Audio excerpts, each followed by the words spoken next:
For most organizations, providing impactful coaching is both a deficiency and significant area of opportunity. I'm John Pike. I teach leaders how to coach through psychometric precision. In this video, I will show you how behavior-based coaching aligns with development with wiring and concurrently improves both relationships and performance. Most coaching programs aim to develop people, but few of them actually understand how people are already subconsciously wired to grow. Without this self-awareness, coaching is often motivational fluff, disconnected from the real-world dynamics of decision-making, behavior, and execution. That's why so many coaching efforts fail to move the needle. They treat symptoms, not sources. Behavior-based coaching is the 10th pillar in our methodology. It transforms sales and executive coaching from generic advice into a calibrated method built on psychometric data, wiring insights, and observable behaviors. This isn't just a leadership tool, it's the blueprint for how people sustainably evolve in their role and career. What is behavior-based coaching? It's the strategic approach to development grounded in psychometric diagnostics and observable patterns. It doesn't rely on subjective feedback loops or one-size-fits-all coaching models. It uses scientific data to craft a repeatable, personalized development journey. It connects directly to psychometric diagnosis, anchoring development goals in objective insights. Sales leadership enablement, giving managers tools to coach intentionally, not reactively. Personalized onboarding, ensuring the coaching journey begins with clarity from day one. Role optimization, coaching for performance within the context of the exact role demands. This type of coaching doesn't ask, how do I motivate this person? It asks, how is this person already motivated and predispositioned, and how can I activate that to drive better performance? The problem with conventional coaching. Traditional coaching relies on sporadic check-ins with unclear direction, feedback rooted in a manager's personality or memory, not the salesperson or individual's specific behavior, vague goals like work harder, be more confident, or own your role, one-directional advice with no measurable follow-up. This is the breeding ground for confusion, defensiveness, and disengagement. Worse, it conditions team members to adapt to the coach's style rather than aligning with their own wiring. This approach doesn't scale. It burns out coaches and stalls talent. Behavior-based coaching flips the focus. It meets with people where they are, not where you wish they were. Wiring first development. People do not become high performers by mimicking someone else's playbook. They evolve by leveraging their natural wiring while shoring up key behaviors that inhibit progress. With a psychometric foundation, each team member's coaching path can be designed around what we call strengths activation, doubling down on what they're naturally good at, maybe not aware of, so that they can leverage that. Behavioral gaps, identifying recurring actions that hinder performance. Motivational friction, highlighting where the environment potentially clashes with some of their internal drivers. Growth readiness, mapping what kind of feedback they respond to best.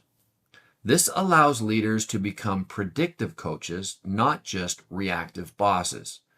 Coaching as calibration, not correction. Behavior-based coaching reframes the coaching conversations from critique to calibration. It becomes a shared effort between coach and coachee to align behavior with outcomes. Instead of, you need to be more assertive with prospects, it becomes, your profile shows a strong internal drive to avoid conflict. How can we script assertiveness in a way that feels authentic to you and still gets the outcome? This builds psychological safety and performance buy-in. You're not asking someone to be different. You're showing them how to use who they already are to meet the goal. Coaching blueprints versus guesswork. Every coach should have access to any and all profiles the company has for their employees, or assessments is another word for profiles. From there, coaching sessions become systematized. Pre-session review, looking at the wiring profile. What are this person's communication preferences, motivators, and decision filters? Goal anchoring, connecting current behavior to role expectations. Are there any things misaligned?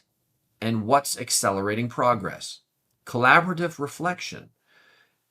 For example, asking where are you already seeing these traits show up and where are they holding you back? Micro-behavioral planning. Focus on one behavior to practice this week, not overwhelming them with too many. Follow-up layer. Use structured feedback loops that align with their precise manner of how they want to receive information and be communicated with in order to best reinforce their learning, assess their progress, and iterate. This ensures that every coaching moment is targeted, measurable, and respectful of each unique individual's design. Behavioral dashboards and real-time adjustments. Behavior-based coaching also becomes stronger with visibility. Tools like behavioral dashboards, pulse surveys, and manager notes make development dynamic. Over time, you're able to track common coaching themes across the team, spot pattern gaps across role archetypes, identify coaches who are excelling or struggling with alignment. This isn't surveillance, it's stewardship. The more you can see, the more precisely you are able to lead. Coach the coach, enabling leadership fluency. Of course, coaching doesn't happen magically. Your managers and leaders must be trained in how to read psychometric assessments fluently, understanding the coaching personas and behavioral profiles, using calibration sessions, notes, and scorecards for consistency, giving wiring sensitive feedback. So, for example, what may feel corrective to one person may feel empowering to another. Behavior-based coaching is an investment in leadership capability, not just team performance. From development to retention. When people feel seen, understood, and actively developed, they typically don't leave. Retention oftentimes isn't about compensation. It's about commitment. And commitment comes from clarity and growth. Behavior-based coaching ensures every performer knows specifically why they were selected, what they're capable of and how it aligns to the job that they are in, and how to get there on their teams in their language. That kind of development is not only rare, but it's unforgettable.